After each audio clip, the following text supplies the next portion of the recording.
High বন্ধুরা, সবাই কেমন আছো? আশা করি সবাই ভালো আছো। ঝর্ণা কিচেন নতুন একটা রেসিপি নিয়ে এসেছি। আজকে আমি গ্যাসে তেলাপিয়া মাছের বারবিকিউ তৈরি করব। এই বারবিকিউ তৈরিটা আমি কিভাবে করব তোমরা প্রথম থেকে শেষ পর্যন্ত পুরো ভিডিওটাকে দেখতে থাকো। আজকে তেলাপিয়া মাছের বারবিকিউ কিভাবে তৈরি করব। নিয়ে নিয়েছি, মাছটাকে ভালোভাবে কেটে আঁশ ছাড়িয়ে পরিষ্কার করে মাছটাকে ধুয়ে নিয়েছি। ধুয়ে নিয়ে এবার এখানে একটা আমি ছুরি নিয়েছি, ছুরি দিয়ে এইভাবে মাছ দু পিটি এইভাবে আমি ডিপ করে কেটে নিয়েছি। দেখো কতটা ডিপ করে কেটেছি আর মাছটা কতটা বড়।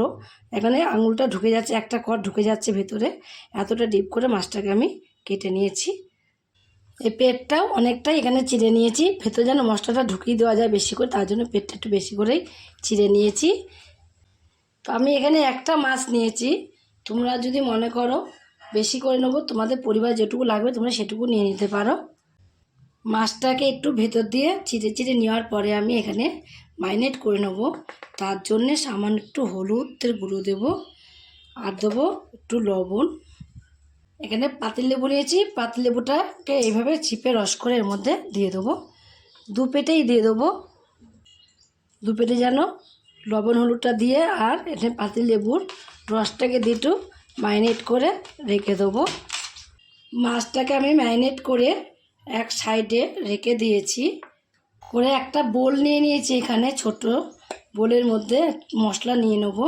এখানে আমি চায়ের চামচের 1 চামচের হাফ চামচ এখানে দিলাম ধনের গুঁড়ো দিয়ে দিয়েছি।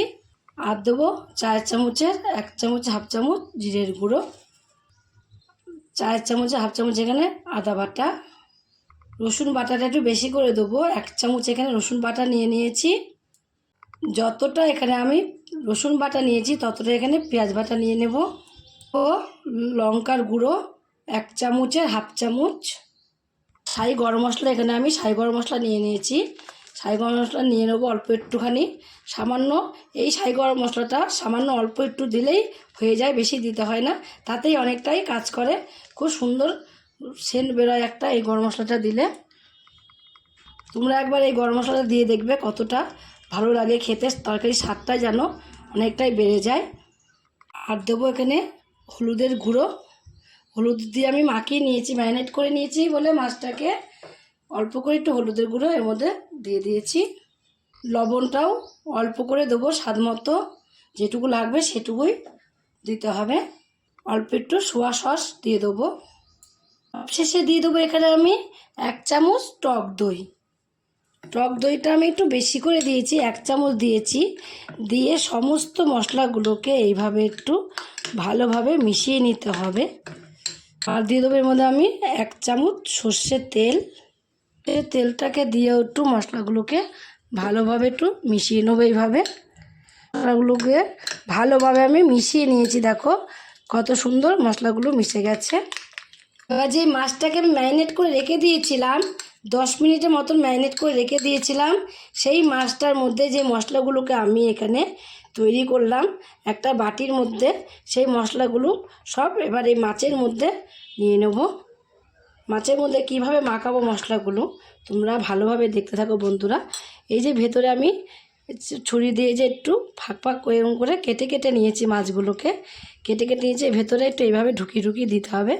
যত এই ভেতরের মধ্যে মশলাগুলো ঢুকিয়ে যাবে তত খেতে বেশি ভালো লাগবে।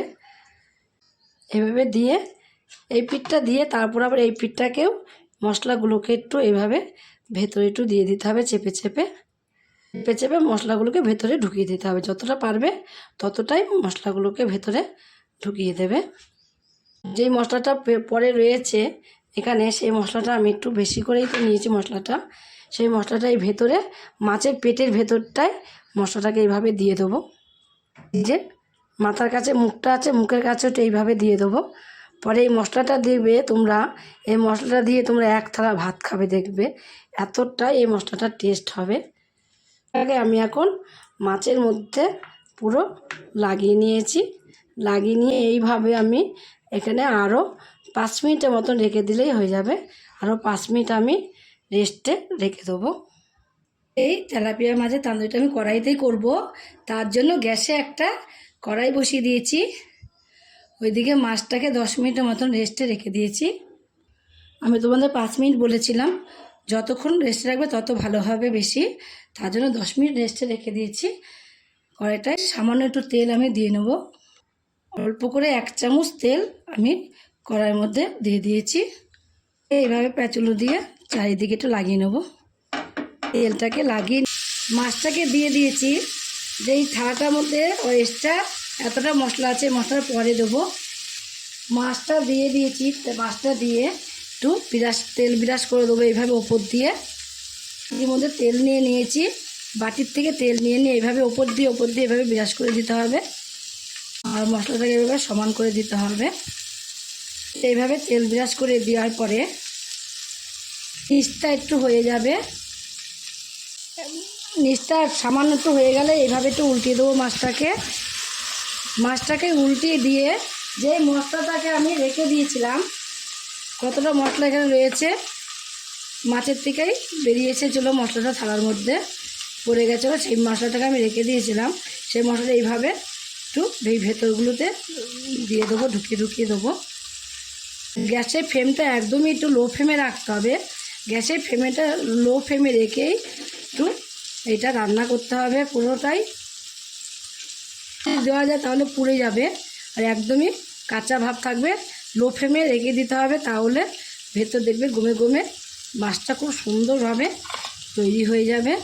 যে মশলাটা ছিল, মশলাটাকে আমি এই পিঠে ভালোভাবে লাগিয়ে দিয়েছি। আবারও মশলাটাকে ভালোভাবে লাগিয়ে দিয়ে আবারও একটু এখানে আমি তেল বিরাস করে দেবো।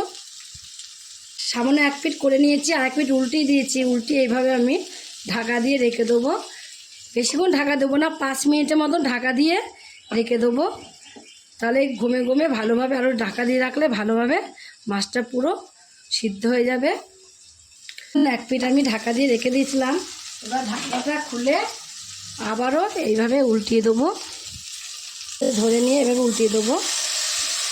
একটু তেল দিয়ে দেবো, যেহেতু এর মধ্যে মশলা আছে।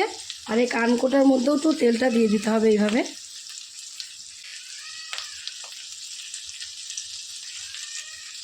তেলাপিয়া মাছ কিন্তু আমরা অনেক রকমই রান্না করে খাই, এইভাবেই রান্না করে একদিন তোমরা খেয়ে দেখো।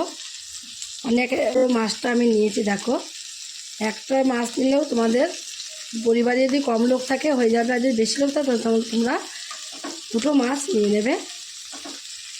তেলাপিয়া মাছ নিলে এইভাবে ছাড়া কেউ খেতে চায় না, এইভাবেই মাছটা রান্না করতে হয়। 2 পিঠে দেখো ভালো মতন হয়ে গেছে, এত সুন্দর হয়েছে, ধরলেই মাছটা উঠে আসছে, এত সুন্দর মাছটা হয়েছে। এখন এটাকে আমি নামিয়ে দেবো। তেলাপিয়া মাছের বারবিকিউটা পুরোটা আমি তৈরি করে নামিয়ে নিয়েছি।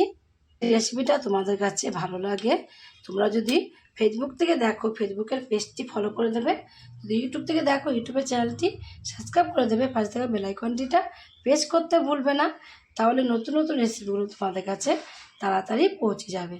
আমার চ্যানেল বন্ধুই থাকো, সাবস্ক্রাইব করে নিয়ে প্লিজ সাবস্ক্রাইবটা করে দিও, সবার আগে তোমাদের কাছে নোটিফিকেশন ঢুকে যাবে। ছোট্ট করে লাইক করো, কমেন্ট করো, অনেক অনেক শেয়ার করো। নমস্কার বন্ধুরা, দেখা হবে আবার পরের রেসিপিতে।